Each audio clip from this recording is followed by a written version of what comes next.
Alright, so in this video, we're going to show you guys how to make a multiple column web page using floats.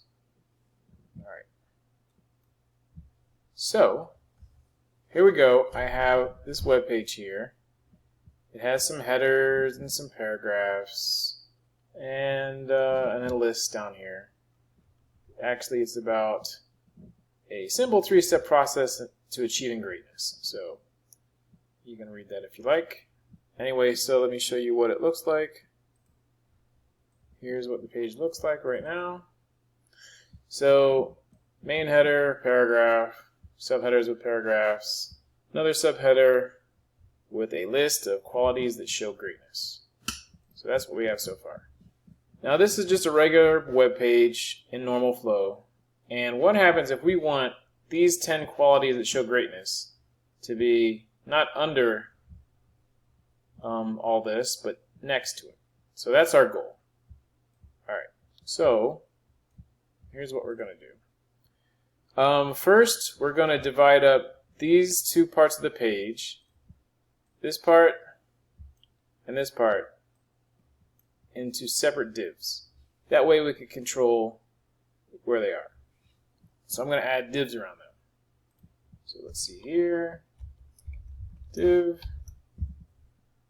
and I am going to call this, I got to give it a class, col1. So this is column 1. And I'll go down here.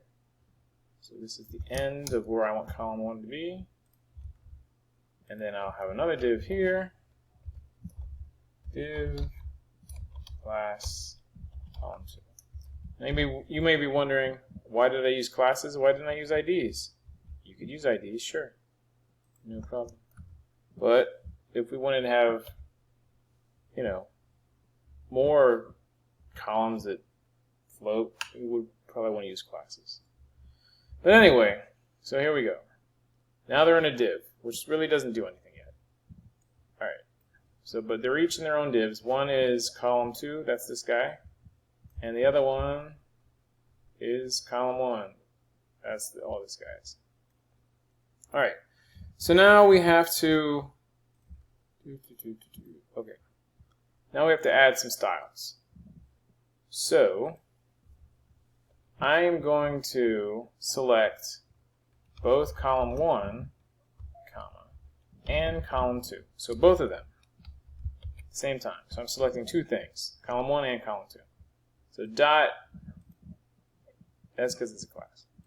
Alright, so I'm going to float them to the left. Float left. Okay. So nothing really changed. Great. I'm also going to, well actually, alright, so now I'm going to style just column 1. Dot column 1. And I'm going to give it a width. Width 500 pixels.